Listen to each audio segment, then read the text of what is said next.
गुरुर्विष्णु गुरुदेवो महेश्वरः गुरु साक्षात् परब्रह्म तस्मै శ్రీ గురవే నమః. జగద్గురువులైనటువంటి జైనంబి మాత సమేత శ్రీ శ్రీ శ్రీ శ్రీ కమలీ బాబాజీ వారి యొక్క పాదార విందములకు వేల వేల నమస్సులు సమర్పిస్తూ ఈనాటి మనం దయప్రసాదికలో చర్చనీయాంశములను 96 తత్వాల పాంచభౌతిక దేహంలో ఉన్నటువంటి 96 తత్వాల గురించి మన అందరము చర్చించుకొని అర్థం చేసుకొని ఉన్నాము అని భావంతో మరి యొక్క విషయాలకు వెళ్ళేటప్పుడు చిన్నవి మొన్నటి క్లాసుల్లో జరిగినటువంటి వాటిని వివరణ ఇద్దామని ఆసక్తితో మీ ముందు ఈ విషయాలను ఉంచుతున్నాను. ఇంద్రధనుసులో ఉన్నది విబ్జిఆర్ అని అంటారు. VIBGYOR VIBGYOR. సహస్రారం నందు ఊదా రంగు, బూడిద రంగు అని చెప్పబడుతుంది. అలాగే ఆగ్నేయ చక్రమునందు ఇండిగో అంటే అది కూడా కొంచెము వంగపువ్వు రంగుగా ఉన్నటువంటి వైలెట్ కలర్లో ఉంటుంది. తర్వాత కంఠము నీలము, బ్లూ. బి అంటే బ్లూ. విబ్జిఆర్ స్పెల్లింగ్లో అక్షరాలన్నీ మీకు వివరించడం కోసం ఈ ప్రయత్నం చేస్తున్నాను. జి అంటే గ్రీన్ అంటే ఆకుపచ్చ, అనాహత చక్రంలో ఆకుపచ్చ. వై అంటే ఎల్లో అనగా మణిపూరక చక్రం నందు పసుపచ్చ. ఓ అంటే ఆరెంజ్ అంటే నారింజ రంగు అని అర్థము, అది స్వధిష్టానమునందు. ఆర్ అంటే రెడ్ మూలాధారమునందు. ఈ విధముగా ఇంద్రధనుసు రంగులన్నీ మనకు షట్చక్రాల్లో ఉంటాయి అని నిన్నటి దినమున చర్చించుకొని ఉన్నాము. అదేవిధంగా కొన్ని నాకు తెలిసినటువంటి విషయాలను మీ ముందు ఉంచాలని, వాటిని మీరు విని నన్ను అర్థం చేసుకుంటారనే భావంతో ఈ విషయాలు చెప్తున్నాను. భజన అంటే అంటే భవరోగములు, అంటే జనన మరణములు అంటే జన్మించడం చనిపోవడం, అంటే నాస్యరహితుడైనటువంటి ఆ పరమాత్మ, చావు పుట్టుకులు లేనటువంటి పరమాత్మ. భజన ద్వారా నాశరహితుడైనటువంటి పరమాత్మని మనం చేరుకోగలుగుతాము. అందుకోసమే భజన అనే సంకీర్తన అనే ప్రక్రియను మన పూర్వీకులు పొందుపరిచి మనకి భక్తిపరంగా అలవాటు చేయించారు. భజన యొక్క అర్థము ఇది. అదేవిధంగా జీవితము అంటే జీ అంటే జీవించటము, వి అంటే వికసించటము, తా అంటే తరించటము, ము అంటే ముక్తి. ఇలాగా మన పూర్వీకులు ప్రతి మాటలో గోప్యమైనటువంటి అర్థాలను దాచి మనకి చెప్పి ఉన్నారు. జీవితము అంటే జీవించు, వికసించు, తరించు, భగవద్భావంతో తరించు, ముక్తి చెందు అనేది జీవితము. అదేవిధంగా ఇంకొక విషయాన్ని మీకు మనవి చేసుకుంటున్నాను. గురువు నుంచి మనకి ముఖ్యంగా 3 ప్రక్రియల్లో గురువు యొక్క శక్తి మనకి ఆపాదింపబడుతుంది. ఆయన కృపా కటాక్షాలు మనం పొందాలి అంటే గురువు సన్నిధానంలో 3 రకాలుగా మనం పొందుతూ ఉంటాము. ఆ 3 రకాల విధానాలని బాబాజీ దైవప్రసాదికి నందు అక్కడక్కడ పరిచే ఉన్నారు. దాన్ని ఈరోజు మీకు విడిగా చెప్తున్నందుకు నన్ను మన్నించాలి. అది ఏంటంటే గురువు యొక్క ఆశీర్వాద ఫలము ఎలా ఉంటుందంటే ఆయన స్పర్శ ద్వారా గురువు హస్త అంటే చేయి, చేతితో తాకిన లేదా దీవించిన ఆయన యొక్క స్పర్శ ద్వారా మనకు అనంతమైనటువంటి శక్తి వస్తుందని, దానికి ఉదాహరణగా బాబాజీ దైవప్రసాదికి నందే కోడి స్పర్శ ద్వారా తన గుడ్డుల్ని పొదిగి పిల్లల్ని చేస్తుంది. అట్లే గురువు తన యొక్క స్పర్శ ద్వారా మనల్ని అజ్ఞానాన్ని పోగొట్టి, మనలో దాగి ఉన్నటువంటి అజ్ఞానాన్ని పోగొట్టి జ్ఞానాన్ని అందించి మనల్ని మంచిగా తీర్చిదిద్దగలుగుతారు. అలాగే రెండోది గురువు యొక్క దృష్టి. గురువు చూపు పడినంత మాత్రానే ఆయన యొక్క దయా కరుణ ఆ రసము మనపై కొమ్మరించి ఆయన దృష్టి మనపై ప్రసరించినంత మాత్రానే మనకున్నటువంటి అజ్ఞానం అంతా పటాపంచలైపోయి మంచిగా మహనీయులుగా మనం మలచబడగలుగుతాము. దృష్టికి ఉదాహరణ చేపని బాబాజీ దయప్రసాద్ నందు పొందుపరిచి ఉన్నారు. ఉదాహరణకి చేప తన గుడ్లను చూస్తూ తన దృష్టి నుంచి శక్తిని ఆ గుడ్లకు పంపించి పిల్లలను చేస్తుంది. అదేవిధంగా బాబాజీ మనల్ని తరింపజేస్తారు. ఆ రకంగా గురువు యొక్క దృష్టిని మనం పొందటం వలన ఎంతో ధన్యత పొందుతాము. వాక్కు లేదా సంకల్పము, గురువు యొక్క సద్బోధలు అంటే ఆయన యొక్క వాక్కు, ఆయన యొక్క ఆశీర్వాదము లేదా సంకల్పము, ఆ బిడ్డల పట్ల ఆయన చేసేటటువంటి సంకల్పం వల్ల ఆ బిడ్డలు తరించగలుగుతారు. దానికి ఉదాహరణకి తాబేలుని బాబాజీ దయప్రసాద్కి నందు చెప్పి ఉన్నారు. తాబేలు తాను ఒడ్డున అంటే సముద్ర తీరంలో కానీ నదీ తీరమున కానీ తాబేలు ఉండి ఎక్కడో ఉన్న తన గుడ్లను నా గుడ్లు పొదగాలి, నా గుడ్లు పిల్లలు అవ్వాలి అనే భావన సంకల్పాన్ని చేస్తూ ఉంటుంది.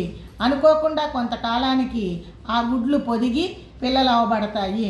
అంటే తాబేలు సంకల్పం మాత్రమే వాక్శుద్ధి ద్వారా తన బిడ్డల్ని చేసుకోగలుగుతుంది.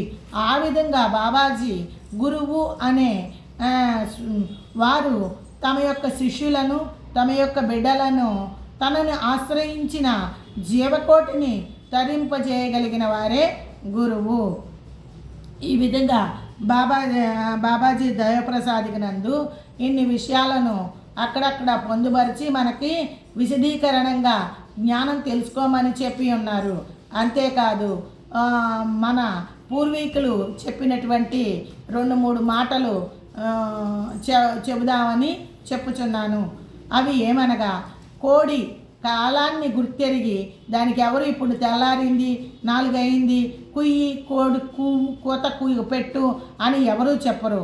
అందుకని కోడిని కాలజ్ఞానం తెలుస్తుంది కాబట్టి కోడి కాలజ్ఞాని అని కాలాన్ని చెప్తుంది. గడియారం లాగా 4 అవగానే కుక్కు అని కూస్తుంది. అలాగే శునకం సుజ్ఞాని అని, శునకం అంటే కుక్క, ఆ కుక్క వీళ్ళు మంచోళ్ళు, వీళ్ళు దొంగోళ్ళు, వీళ్ళు చెడ్డోళ్ళు అని గుర్తించగలిగే జ్ఞానము సుజ్ఞానము జ్ఞాన్ని కలిగి ఉంటుందని శునకం సుజ్ఞాని అని, పంది పరమజ్ఞాని అని మన పూర్వీకులు మాట వరుసగా చెప్పి ఉన్నారు.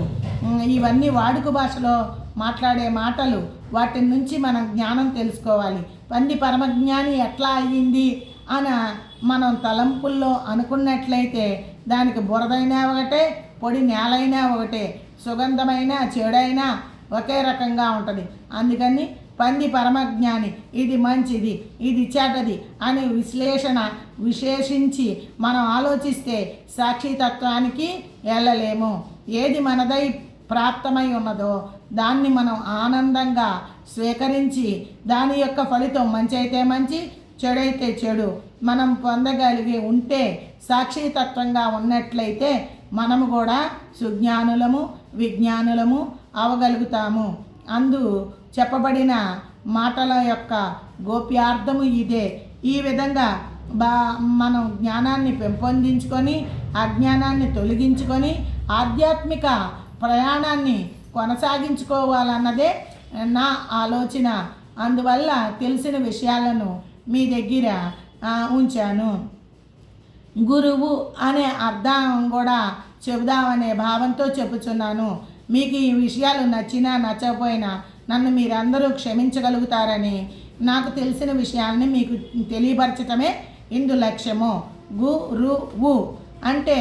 గురువు అంటే గోప్యంగా దాగి ఉన్న ఆధ్యాత్మిక రహస్యములను అంటే రుజువు చేయు చున్నవాడే గురువు. గురువు ఉన్నవాడు, చేస్తూ ఉన్నవాడే. ఆధ్యాత్మిక విషయాల లోతుల్లో ఉన్న రహస్యాలను మనకు విపులీకరణంగా విశదముగా తెలియపరిచి అందున్న జ్ఞానాన్ని మనకు నేర్పించగలిగినటువంటి వాడే గురువు. గురువు రుజువు చేయగలిగినటువంటి వారే గురువు. ఇది గురువు యొక్క అర్థము. భక్తి అంటే మనకి జ్ఞానము కలిగించినటువంటిది భక్తి. భయాన్ని కలిగి ఉండడం, భగవంతుని పట్ల శ్రద్ధాభక్తులు కలిగి ఉండడమే భక్తి. శ్రద్ధ బాబాగారు షిరిడి సాయినాథుడు ఏ గుడి యందు వెళ్ళినా ఇరుపక్కల శ్రద్ధా సబూరి అనే మాటలు రాయబడి ఉంటాయి.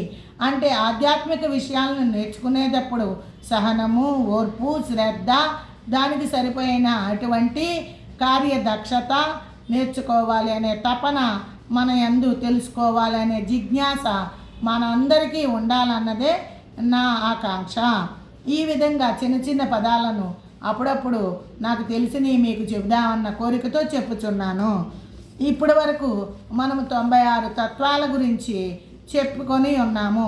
ఇప్పుడు రోజు బాబాజీ మనకు ఏ పనైనా మానండి, ఎంత ఆటంకములు వచ్చినా దైవ ప్రార్థన మానరాదు అని బాబాజీ మనకి వ్యాయామక్రమ ప్రార్థనని నేర్పి ఉన్నారు. ఆ వ్యాయామక్రమ ప్రార్థన కూడా దయాప్రసాద్ నందు పొందుపరిచి ఉన్నది. దాని యొక్క అర్థ తాత్పర్యాలు మరుసటి క్లాసు నందు చెప్పగలుగుతాను.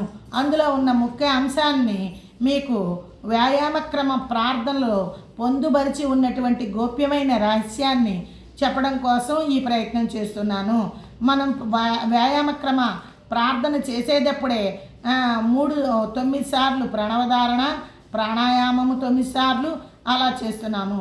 అంతేకాక యోగాలో అత్యంత సులువైనటువంటిది, ఎప్పుడు పడితే అప్పుడు వేసుకోగలిగినటువంటి ఆసనము వజ్రాసనము. ఆహారం తిన్నా వజ్రాసనంలో కూర్చోగలుగుతాము, తినకపోయినా వజ్రాసనంలో కూర్చోగలుగుతాము. వ్యాయామక్రమ ప్రార్థన చేసేటప్పుడు తప్పనిసరిగా బాబాజీ వజ్రాసనమునందు కూర్చొని చేసినటువంటి ఫోటోలను మనం బాబాజీ పుస్తకాల్లో చూసి ఉన్నాము. ఈ విధంగా వజ్రాసనము వేసుకొనటానికి అవకాశం ఉన్నటువంటి ఆసనము మనం ప్రాణాయామము, ప్రణవధారణ, వజ్రాసనము ఇట్లాంటివన్నీ చేసుకుంటూ పోవడం వల్ల నాడులన్నీ శుద్ధి, ప్రాణాయామం వల్ల నాడులన్నీ శుద్ధి జరిగి ఓంకారం నాభి నుంచి రావడం వల్ల అకార ఉకార మకార మిళితమైనటువంటి ఓంకార వివరణ, ప్రాణాయామాల వివరణ ఆ షట్ సాధనలో చెప్పదలుచుకున్నాను. ఈ విధంగా వ్యాయామక్రమ ప్రార్థన రేపటి క్లాసులో ఒక్కొక్క మాట యొక్క, ఒక్కొక్క వాక్యం యొక్క అర్థము చెబుదామని మీతో విన్నవించుకొనుచున్నాను. దాని యందు ఏదైనా చిన్న పెద్ద తప్పులుంటే నన్ను మన్నించి నా యొక్క లోపాలను మీరందరూ గుర్తిస్తే తెలియపరచమని, అవి సర్దిద్దుకుంటానని మీకు సవినయముతో మనవి చేసుకుంటున్నాను. ఓం జై శాంతి, విజయ శాంతి, దివ్య శాంతి.